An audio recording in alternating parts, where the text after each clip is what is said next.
በጋሞ ዞን የተለያዩ አካባቢዎች የካቲት 30 እና መጋቢት 1 ቀን 2018 ዓ.ም በዘነበው ከባድ ዝናብ በርካታ ወገኖች መጎዳታቸው ይታወቃል። ይህን አስመልክቶም የጋሞ ዞን ዋና አስተዳዳሪ ዶክተር ደምስ አድማሱ የበኩላቸውን አስተዋጽኦ ላበረከቱ አካላት ምስጋና አቅርበዋል። እንደ ዋና አስተዳዳሪው ገለጻ ከሆነ በተለይም ጋጮ ባባ ወረዳ ማዞ ዶይሴ ቀበሌ ትልቁን የአደጋ ቁጥር የያዘ መሆኑን ገልጸው እንደ አጠቃላይ በዞኑ ከሞቱ 125 ሰዎች እስከ ትላንት ምሽት ድረስ 81 አስከሬን ተገኝቷል ብለዋል። በዚህ ሂደት ተጎጂዎችን ቦታው ድረስ ሄዶ በማጽናናት እንዲሁም ድጋፍ በማድረግ ጠቅላይ ሚኒስትር አብይ አህመድን ጨምሮ አስተዋጽኦ ላበረከቱ አካላት ምስጋናቸውን አቅርበዋል።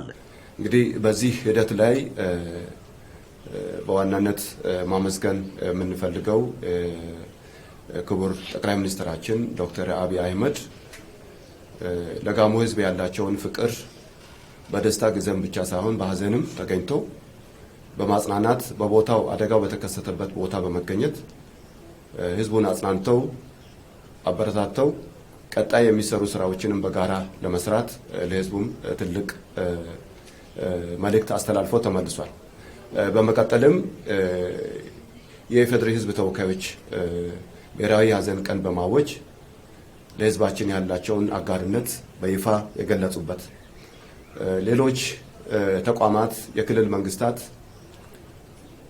ዞኖች፣ የከተማ አስተዳደሮች፣ ወረዳዎች፣ የተለያዩ መንግስታዊና መንግስታዊ ያልሆኑ ተቋማት፣ ድርጅቶች፣ ግለሰቦች በዚህ ሂደት በአይነትም በገንዘብም ድጋፍ አድርገዋልና በዚህ በጋሞ ዞን አስተዳደር ስም እነሱንም ማመስገን እንወዳለን። ከዚሁ ጋር ተያይዞ በአደጋው ሂደት ላይ ነፍስ አድን ሰራተኞች በጎ ፈቃደኛ ሆነው በዚህ ሂደት ላይ ለከፈሉት ዋጋ የጋሞ ዞን አስተዳደር ከፍተኛ እውቅና እንሰጣቸዋለን።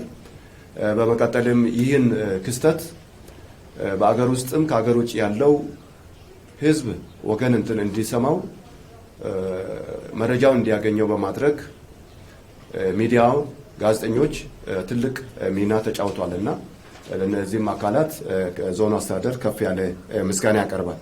የደቡብ ኢትዮጵያ ክልል መንግስት ርዕሰ መስተዳድር ጥላሁን ከበደን ጨምሮ የክልሉ መንግስት ሁነቱን በመከታተል እየሰራ ያለው ስራ ከፍ ያለ ስለመሆኑም ዋና አስተዳዳሪው አመልክተዋል። ህዝባችንን በደረሰው በዚህ ከፍተኛ የጨለማ ወቅት የደቡብ ኢትዮጵያ ክልል መንግስት ከተከሰተበት ጊዜ ጀምሮ እስካሁን ባለው ሰዓት በአካል በመውረድ የክልሉ ፕሬዝዳንት ጨምሮ ሁሉም አመራሮች፣ ባለሙያዎችም ሳይቀሩ ህዝባችንን ደርሶ በማጽናናትም ድጋፍ በማድረግም በማበረታታትም ትልቅ ድጋፍ አድርገውልናል።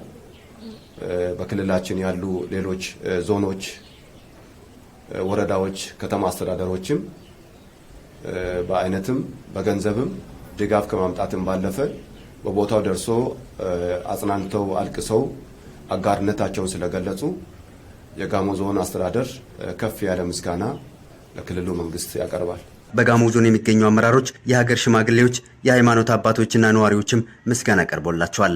የመልሶ ማቋቋም ስራዎችን በወጉ ለመከወን ስራዎች እየተሰሩ ሲሆን ድጋፉ ወደ ተጎጂዎች በቀጥታ እንዲደርስ የዞኑ መንግስት አበክረው እየሰራ መሆኑንም አመላክተዋል።